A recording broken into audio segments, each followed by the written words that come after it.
Powerboats 6 meters to 9 meters in length are legally required to carry specific mandatory safety equipment on board.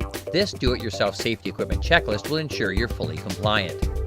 One Canadian-approved personal flotation device or life jacket of appropriate size for each person must be carried on board. Check the label to ensure it's approved by either Transport Canada, the Canadian Coast Guard, or Fisheries and Oceans Canada.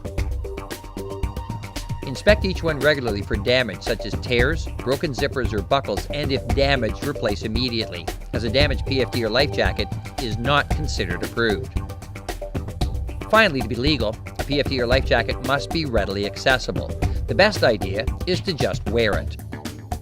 A buoyant heaving line that's at least 15 meters in length is required, or a Transport Canada approved life buoy attached to a buoyant heaving line that's at least 15 meters in length. A watertight flashlight that's operational. It's also a good idea to carry spare batteries in a watertight container. 6 flares of types A, B, or C. Inspect your flares to ensure they've not reached their 4-year expiration date, and make sure to store them in a dry, safe place.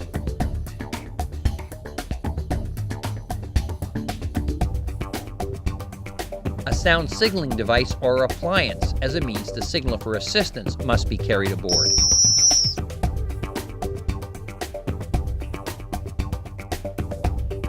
A manual propelling device is required, such as a paddle or an anchor with at least 15 meters of line.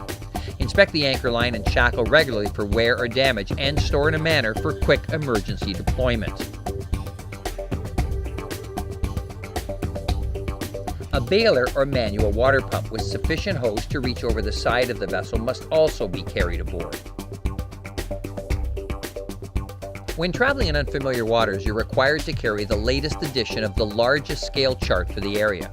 Nautical publications, including notices to mariners, sailing directions, list of lights, buoys, and fog signals, and tide and current tables, if applicable, must be on board.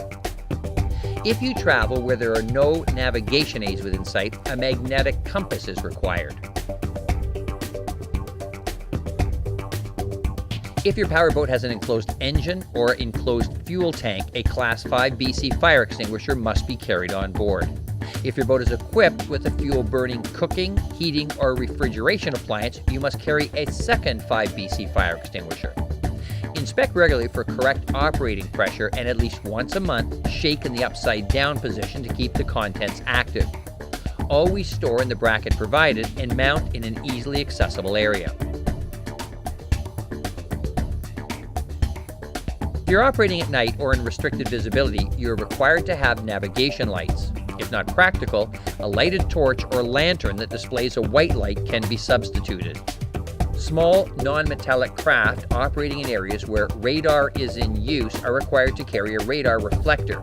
Smaller boats, 5 meters or less in length, are exempt if having a radar reflector is impractical or not required for the safety of the craft. Vessels with a freeboard of more than half a meter or 1 foot 8 inches must also carry a reboarding device. This can be a transom or swim platform ladder, or a ladder that easily stows on board. All operators of recreational pleasure craft are responsible for compliance with Canada's boating regulations. Taking the time to perform your own pre-departure safety check will ensure you have the required equipment on board.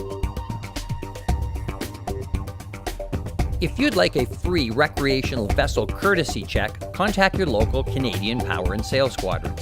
A CPS boating safety specialist will meet you at your boat to help identify any potential deficiencies in vessel licensing, operator certificates, or mandatory and optional safety equipment. They'll also answer any questions you may have regarding boating safety. Once you're fully compliant, you'll receive a Transport Canada approved safety inspection sticker from the Canadian Power and Sail Squadrons. You can find out more about your required safety equipment right here at smartboater.ca. You can also find boating safety information in the Safe Boating Guide, which is available on Transport Canada's website under Marine Safety.